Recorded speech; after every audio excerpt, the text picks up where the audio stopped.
So consumer sentiment went down yet again under Donald Trump, and I wanted to go over what's going on, and let's jump right in. So this is the headlines.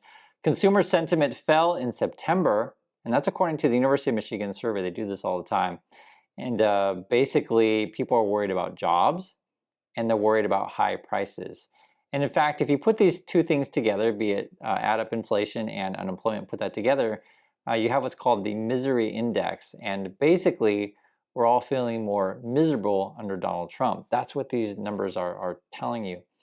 And it's frustrating for me. I go over the news and the daily events every day with you guys, and it's frustrating for me because like Trump and his administration are completely disconnected from regular people, and they always try to gaslight people. Basically, tell you to not believe your own eyes. And you go to the gas pump, you know how much things cost, and Trump's always like, no, no, no, guys, it's really $2 a gallon. And he'll say like these weird things like that, or he'll tell you like everything's cheap, and you're like, well, winning all the time.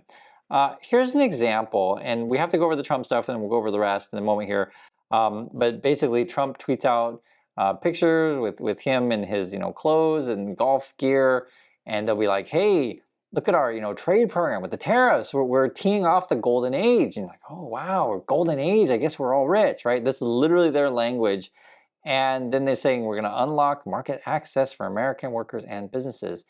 And what's so crazy about this stuff is that, guys, the tariffs are a tax. It's a tax on you, the American companies, a tax on you, the American consumer, as the tariffs are going to get passed on you, the tax. Like, so Trump always acts like you're getting rich off paying more taxes to him. Isn't it weird?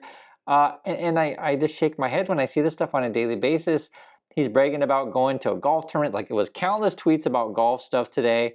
Then Fox News, this is literally from Fox, they were just like, had the best time at the Ryder Cup with Grandpa. And it's like, how do we read this stuff? And the strangest thing about the MAGA folk or the Fox News folk is, again, I just look at the national data. People are concerned about jobs, and people are concerned about high prices, which I think is pretty reasonable given this current environment. And Trump's out golfing, right, and acting like we're winning. Or you take a look at this. This is what the Walmart CEO is talking about this week. Walmart CEO issues wake-up call. AI is going to change literally every job. And this is the largest employer in the USA. And they're talking about, man, maybe some of these jobs are going to go away. Maybe you're going to have to, change the way we do things, organization, et cetera. And it's like, people are worried that essentially anyone with a computer screen and a mouse is on their way out. Because let me give you an example. That was also in the Wall Street Journal today. It says laid off tech workers say H-1B crackdown won't help them get a job, right? And they're going like basically saying anyone with a keyboard and a mouse is at risk regarding the layoffs in AI. Because people are really concerned about the industry and the slowdown. And again, this is all under Donald Trump. Now, Donald Trump, and the reason why I mentioned the H-1B thing, Trump will say, well, guys, your real problem, right, isn't high prices and isn't jobs. It's actually the black and brown people. And let's go get them. It's all they're the ones to blame. And, people don't push back on this stuff enough, meaning that it is absolutely crazy to talk in this way, because let me just put it in the most simplest terms. If Trump is indeed going after delivery drivers, which he did in DC, or farm workers, we're talking about California or other places, like, how does getting rid of all of our farm workers, how's that going to help you with prices? It's just a logical, basic question, right? Put aside your emotion. Okay, so if farms don't have any workers, what's that going to do to supply? Maybe we're going to have less vegetables and less fruit and just less farm goods. So if we have less food, what's that going to do to the prices? Well, chances are it's going to go up, right? You see this? And here's the other thing is, let's say we don't have any workers, just for example, are suddenly all these American tech workers and other things that can't find a job, because that was sort of what the article is about, is like, hey, what's going on in the tech industry? And people are basically saying it's not really about the H-1Bs. It's about like just all the tech companies are firing right now, right? That's the biggest problem. It's a major slowdown, and like no one's hiring anywhere. So are they going to all go work on the farm? I mean, it's a legitimate question. And so this is sort of what is frustrating about this whole stuff. I get that Trump is always trying to do, some sort of thing to basically dog whistle and then, wave the racist flag and say, hey guys, you should be all angry all the time. And when you do this kind of stuff, go out golfing all the time and just get people to fight each other, we don't address our actual problems. And that's what I, try to focus on the money stuff with you guys. Again, it's a jobs and inflation is what people are concerned about. This is also what's going on here. This is someone from Germany, and they had a really interesting quote in our comment section. It says, in Germany, if you cross the street as a pedestrian, so you're just walking along across the street as a pedestrian against the lights, so basically you're walking across the crosswalk at a red light when you're not supposed to, you are labeled as Kinderfeindlich, or child hater, as you are setting them a bad and dangerous example. And this was a response to a video I just made yesterday, and the basic just was that every day as adults, if you're watching my channel, you are setting an example for other people around you. And this is a really good example here to like, hey, and you guys should know this, when there's children around, don't illegally cross the street, because yes, you are indeed setting a bad example, and you want to make sure you teach kids to do the right thing. And that's just not just crossing the street, it's any number of things. But right now we have Trump, who's like literally showing the world every single day that I guess in Trump's point of view, lying is good. That's according to Trump. Focusing on putting money into my own pocket, not anyone else's. That, I guess that's great according to Trump. Always self-praising. That's what the phrase that the Korean Jews basically just tell everyone how awesome I am, that kind of stuff.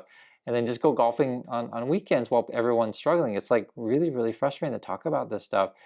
And this whole thing he's doing with ICE now, I've seen it, like they're doing crackdowns already in Chicago that's happening this weekend. And things that just frankly are getting worse. And so, and I know it's hard to focus on this negative stuff. I just have to go through it to you guys, because sometimes what frustrates me is when we aren't really talking about the stuff and it's a serious and honest discussion. Because what also is happening, you got this really weird culture in USA where, in my opinion, people are focused on like this like really insane stuff. Like, this shows you like what's going on in USA. So this is in Florida, and I saw this trending on social media where there's this guy, he's got this gun, you can literally see it for yourself. And I guess they changed the laws in Florida recently. It's called open carry. And if you really want to, you can carry a gun into Walmart. And I guess there's a police officer there, and I guess it's okay. But like, is that what I want? is that the most important issue to people? Is that I got to prove that I can walk around carrying my guns around in Walmart? Do I want to go to the grocery store and see everyone have guns? Is that the world that Americans want? And in my opinion, I think actually that's the world that billionaires want, because essentially people like Donald Trump, et cetera, or whatever CEOs, they just want to replace everyone with AI anyway, right? AI is not going to complain. AI is not going to ask for a raise. And they just want us to fight each other. And so then you bring up these kind of issues. Hey guys, the other people want to take your guns. Oh, don't take my guns. I want to take my gun in the Walmart. And then I'm going to prove like how manly I am to take my gun in the Walmart. And then you get at a bunch of other issues, which is, I thought, that you can go a long conversation on this one, but depending on your point of view, maybe you think that only a certain kind of person can carry guns, but if a different kind of person, right? In this example, black gentleman, it's like some people are like, whoa, wait. I thought only white people can have guns, but the black people can do it. Oh, and you guys know how that game is played. To me, anyone, doesn't matter what you look like. If you're going to take a big gun around Walmart, I just think this whole culture, whole policy is absolutely crazy. But that's where USA is right now. And I guess for some people, if you focus on that, then you forget about high prices and forget about jobs. Because if you focus on what Donald Trump is up to, and this is real, basically they're going to be trying to farm out as many federal worker jobs as possible. This is a headline just recent, Wall Street Journal. Trump administration agrees to use AI models from Musk's XAI, right? And according to them, they're saying, okay, we can just streamline the government, fire as many people as we possibly can, and then replace that all with Elon Musk's AI. That's seriously their plan. And I always have to emphasize this stuff because the plan sounds so stupid, but that is literally what they're doing. And they're looking to, shut down the government, and then Trump's going to try to fire as many people as they can. It's crazy, right? And you have to think about this, is this whole AI stuff, wasn't just Trump. This has been going on, right, under Biden. Right? It doesn't even necessarily, Biden was like heavily pushing into said thing, but I just want to say that this is just kind of been building up, and then Trump's really seized on it and been really pushing the crypto and AI and data center stuff. Because in the military, you can see the headline here, U.S. military is struggling to deploy AI weapons, meaning that the military, they always do this, they spend a bunch of money on research, right, R&D, and a lot of times the tech doesn't work.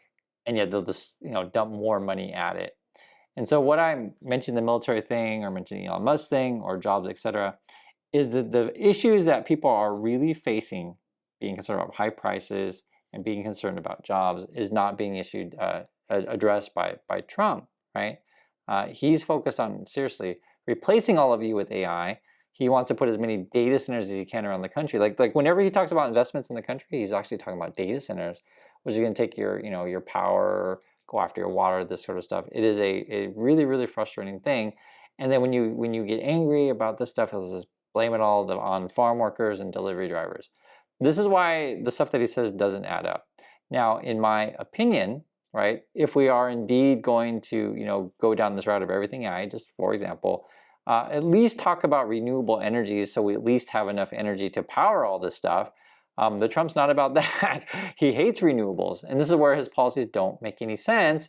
And then if you say, okay, let's think of another way to solve the problem. What if we partner up with other countries to, say, share technologies, develop lasting partnerships to where we can have mutual benefits? Because sometimes one country is good at one thing, another country is good at another thing, and we pool together. That's what teamwork is, and you become stronger with the synergy. But Trump's like, no, no, no. Let's yell at our allies, call them names, and get them arrested.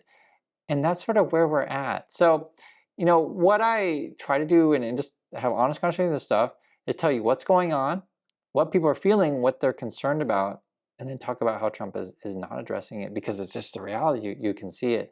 And again, if you add up unemployment and inflation together, you get what's called the misery index.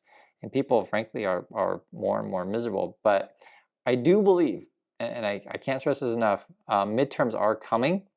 And I just don't think Trump can keep lying to fool that many people. Like how many people can he really fool, right? How many golf tournaments can he go and people are like, oh yeah, I really want him to go out golfing. I mean, we'll see. I know there's going to be that 15, maybe 20% that do, but I think the other 80% are going to call him out and say, you know what, we need to get new leadership and people who actually care and understand what regular people are facing. So that's my thoughts on this stuff. Please stay safe out there, and I'll catch you on the next video.